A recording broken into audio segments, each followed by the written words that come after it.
Hey cinephiles, the 2024 Oscars are upon us and I have watched all 53 nominated films. Yes, I even sat through Flamin' Hot, the not-so-true story about the creation of the titular Cheeto. Nah, big homie, we still got the good stuff.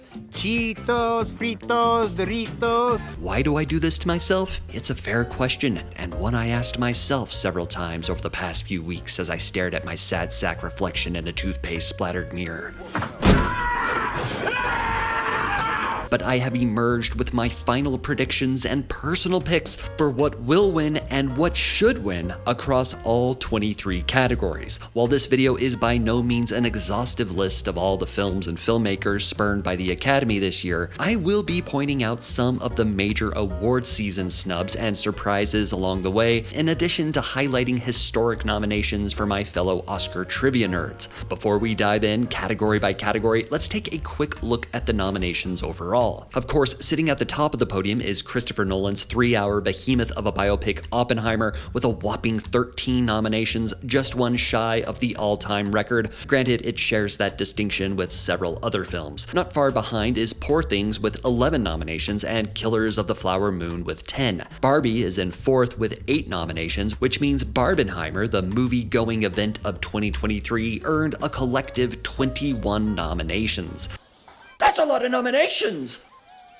Breaking this down by studio, Netflix is back in the throne after being unseated by A24 last year, scoring 18 nominations for 9 different films, their biggest player this year being Bradley Cooper's Maestro. Apple, Searchlight, and Universal had a 3-way tie for second place with 13 nominations apiece. One aspect I like to keep tabs on each year is how international films are being recognized outside of their designated category, and to their credit, the Academy continues to do so, which I love to see. Anatomy of a Fall and The Zone of Interest scored 5 nominations apiece, including Best Picture, Directing, and their respective screenplay categories. This is particularly impressive for Anatomy of a Fall, since it wasn't even France's submission for International Feature Film. El Conde, Godzilla Minus One, and Society of the Snow each picked up a craft nomination, and all 5 nominations for Documentary Feature were international films. That said, the actors branch still has a long way to go in expanding their scope, as Sandra Hüller was the only nominee from an international film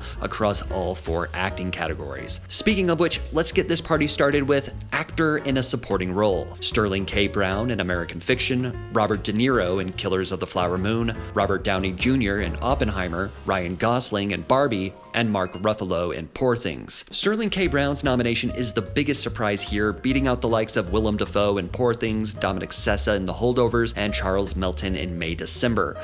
This is Mark Ruffalo's 4th nomination in the category, a record he now holds with 7 other actors, including Al Pacino and Jack Nicholson. Ruffalo has yet to win in this category and probably won't this year either, since Robert Downey Jr. has been the frontrunner since Oppenheimer premiered last July.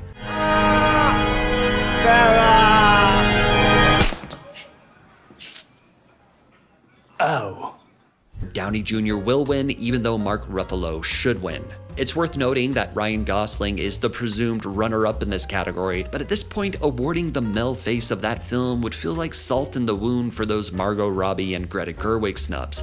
Next up, Costume Design. Barbie, Jacqueline Duran. Killers of the Flower Moon, Jacqueline West. Napoleon, Janty Yates and Dave Crossman. Oppenheimer, Ellen Mirojnick. And Poor Things, Holly Waddington. Not a whole lot to say here, since these were the 5 suspected nominees, and while you'd think Barbie would have this one in the shopping bag considering how many different Barbies and Kens they had to dress up, Poor Things is a fantastical period piece which is potent catnip for the Academy in this category. With more precursor wins under its belt, I have to give the edge to Poor Things, which I also feel should win. Next up, Makeup and Hairstyling. Golda, Maestro, Oppenheimer, Poor Things, and Society of the Snow. No surprise nominations here either. This race basically boils down to Maestro versus Poor Things. Jew-face controversy notwithstanding, Maestro has been a frontrunner here for months, for which acclaimed makeup artist Kazuhiro earned his 5th nomination and won in this category the last 2 times he was nominated for Darkest Hour and Bombshell, respectively. This category is actually Maestro's best chance at an Oscar, all the more reason for voters to pick it. As far as what should win, Society of the Snow, J.A. Bayona's incredible film about the Andes flight disaster. The makeup and hairstyling department really had their work cut out for them and went above and beyond the line of duty.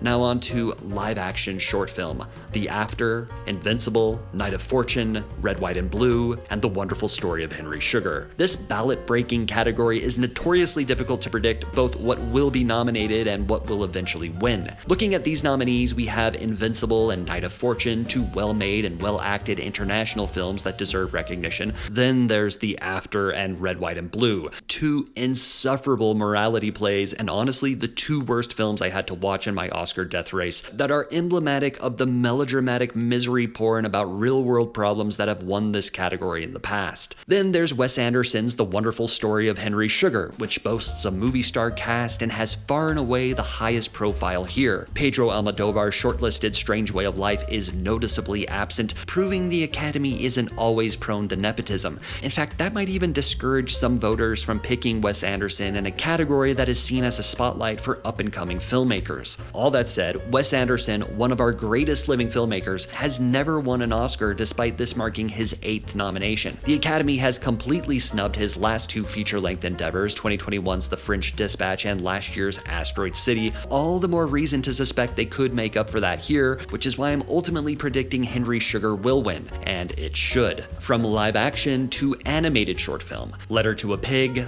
95 Senses, Our Uniform, Pachyderm, and War is Over, inspired by the music of John and Yoko. To the surprise of Oscar pundits everywhere, Once Upon a Studio, which Disney Animation made to celebrate their company's centennial, was not nominated here after making the shortlist. I actually give the animation branch a lot of credit for recognizing non-self-congratulatory films backed by Hollywood's biggest studio. For the most part, this was a strong crop of artful shorts, the one exception being War is Over, which is the worst thing to happen to a John Lennon song since Gal Gadot's Imagine video. This simple-minded saccharine music video has the backing of the Lennon estate, Peter Jackson's Weta effects, and an original score by Thomas Newman, so yeah, it will probably win. I would be happy to see anything else win, especially 95 Senses, directed by Jared and Jerusha Hess of Napoleon Dynamite fame, and featuring a rustically divine voice performance by Tim Blake Nelson. Next up, adapted screenplay. American Fiction, written for the screen by Court Jefferson. Barbie, written by Greta Gerwig and Noah Baumbach.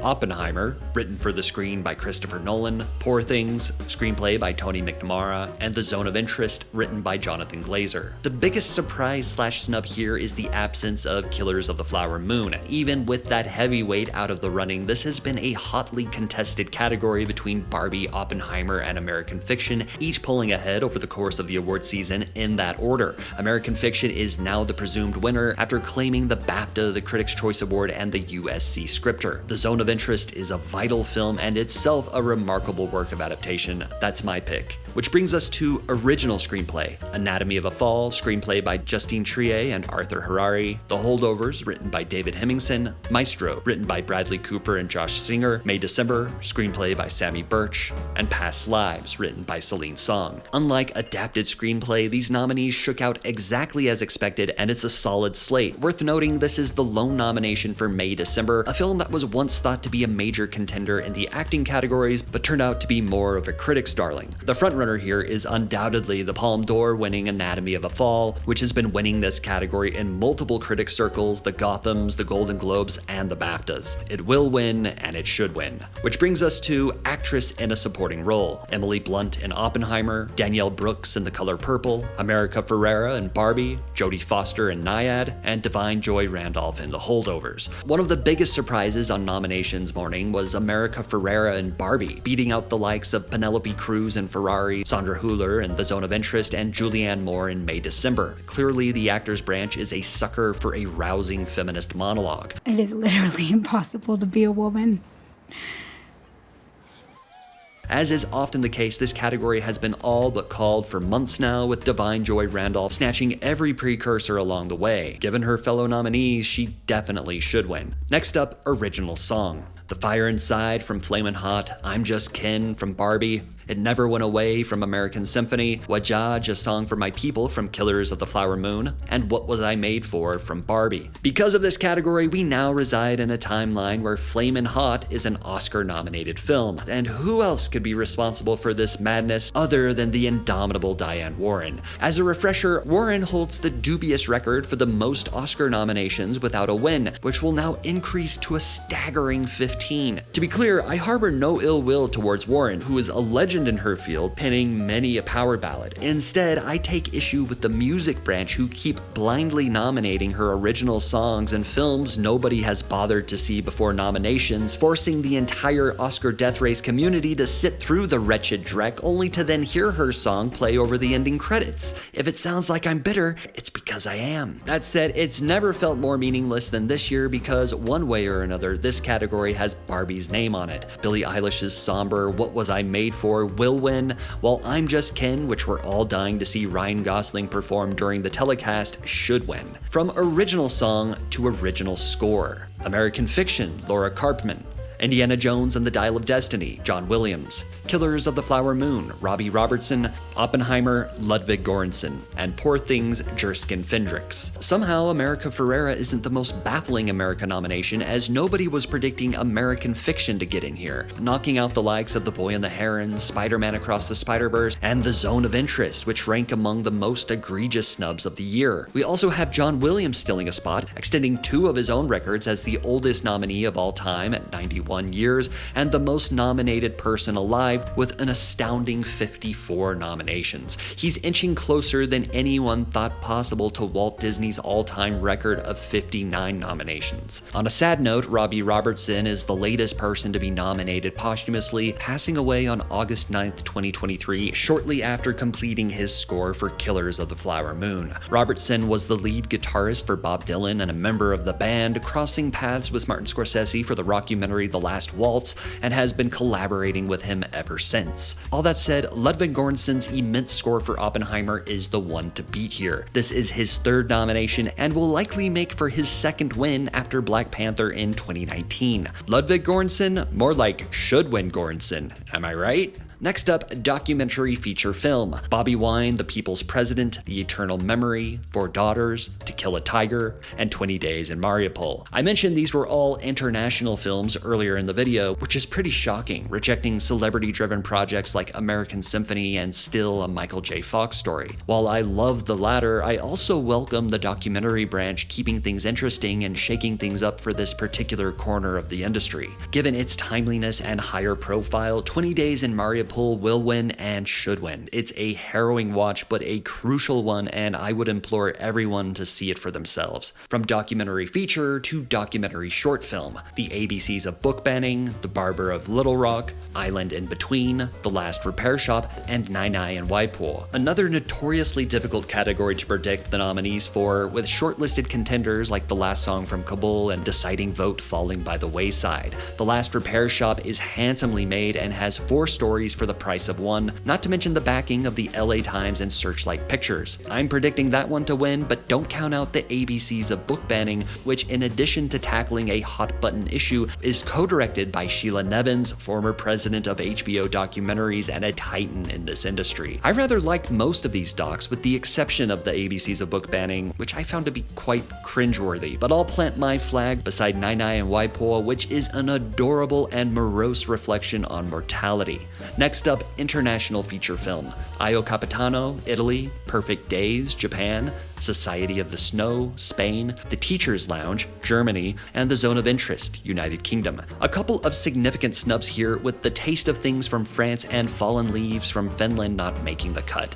France's submission committee willingly shot themselves in the foot here by not nominating Anatomy of a Fall, which likely would have won. In its absence, the runway is clear for The Zone of Interest to take off with the Oscar, as it should.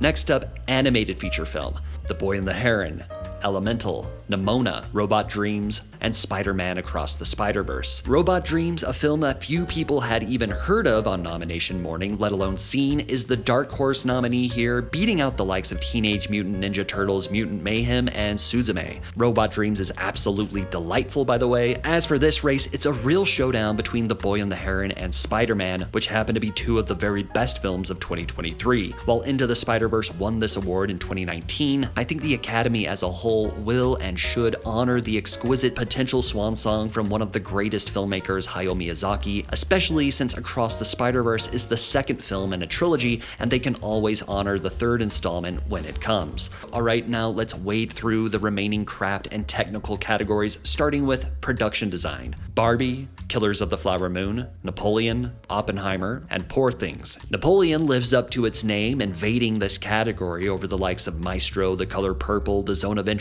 and what could have been the one nomination for Asteroid City. As with costume design, this appears to be a race between Barbie and Poor Things, and it's simply a matter of Poor Things outperforming it in precursors that I feel it will win, as it should. Next up, film editing. Anatomy of a Fall, Lawrence Sinichal, The Holdovers, Kevin Tent, Killers of the Flower Moon, Thelma Schoonmaker, Oppenheimer, Jennifer Lame, and Poor Things, Yorgos Mavropsaudis. This marks Thelma Schoonmaker's 9th nomination for film editing, a record in this category, pulling ahead of Spielberg's go-to editor Michael Kahn, who has 8. While Anatomy of a Fall getting in here over the likes of Barbie is a surprise, Oppenheimer has consistently remained the frontrunner here. It will win, and it should win. And real talk, Jennifer Lame deserves an honorary Oscar for having previously edited Christopher Nolan's Tenet. Next up, sound. The Creator, Maestro, Mission Impossible Dead Reckoning Part 1, Oppenheimer, and The Zone of Interest. This category was the best chance for both Ferrari and The Killer to get a nomination, but they lost out to the first of 2 nominations for both The Creator and Mission Impossible. It's going to be tough to take down a technical juggernaut like Oppenheimer, but if any film can do it, it's The Zone of Interest, which is one of the most incredible feats in sound design I have ever heard. I'm gonna go out on a limb and say it will win because it should win. And now, visual effects. The Creator, Godzilla -1, Guardians of the Galaxy Volume 3, Mission Impossible Dead Reckoning Part 1, and Napoleon. My single favorite nomination this year in any category is this one here for Godzilla -1. Not only for how they brought the legendary monster to full life for a fraction of the budget of these other nominees, but for the team's amazing reaction to their own nomination.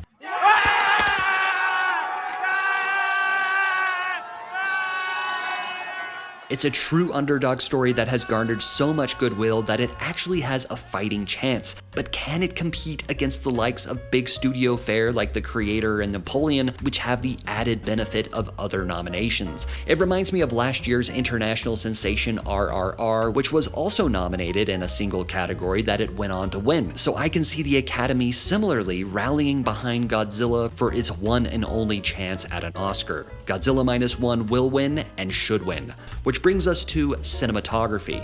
El Conde, Edward Lockman, Killers of the Flower Moon, Rodrigo Prieto, Maestro, Matthew Libatique, Oppenheimer, Hoyt van Hoytema, and Poor Things, Robbie Ryan. El Conde has to be the single most random nomination of this entire Oscars. It's not that it's undeserved, it's as visually striking as its fellow nominees, but few people are discussing it, fewer have seen it, and fewer still will care for it. All signs point to this going Oppenheimer's way, and it's about damn time that Hoyt van Hoytema got a little gold man for his setup. It will win, and it should win. Now on to the final 4 categories, starting with actor in a leading role. Bradley Cooper in Maestro, Coleman Domingo in Rustin, Paul Giamatti in The Holdovers, Cillian Murphy in Oppenheimer, and Jeffrey Wright in American Fiction. While Leonardo DiCaprio in Killers of the Flower Moon was the biggest snub here, there was a lot of online support for both Zac Efron in The Iron Claw and Andrew Scott in All of Us Strangers, 2 films that probably released too late in the calendar for their own good. Back in 2019, Bradley Cooper became the 15th person to direct themselves to an acting nomination.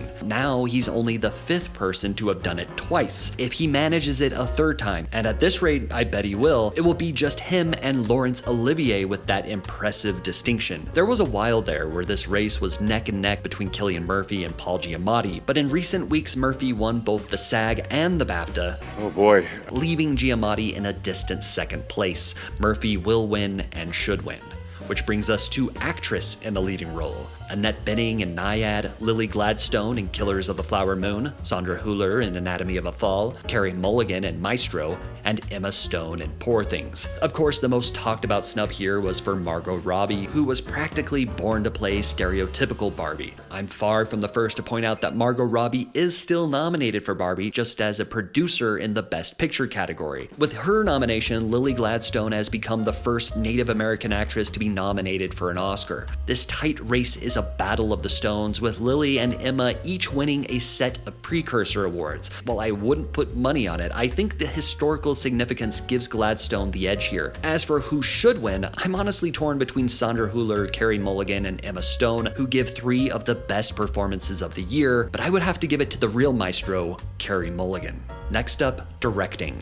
Anatomy of a Fall, Justine Triet. Killers of the Flower Moon, Martin Scorsese. Oppenheimer, Christopher Nolan. Poor Things, Yorgos Lanthimos. And The Zone of Interest, Jonathan Glazer. The biggest snub here was for Greta Gerwig. If I was a bigger Barbie fan, I might bemoan this exclusion more, but certainly not when we have international directors like Triet and Glazer in the mix. At age 81, Martin Scorsese is now the oldest individual to be nominated for directing, surpassing John Huston, who was 79 when he was nominated for Prizzi's Honor back in 1986. For his 10th nomination in this category, Scorsese has also become the most nominated living director, an honor he previously held alongside Spielberg at 9 nominations apiece. He is now only 2 away from matching William Wyler's all-time record of 12 nominations for directing. All that said, there's not much of a competition here. Christopher Nolan has somehow never won an Oscar, and his time has finally come with Oppenheimer, though I contest that Jonathan Glazer should win. And finally, Best Picture: American Fiction,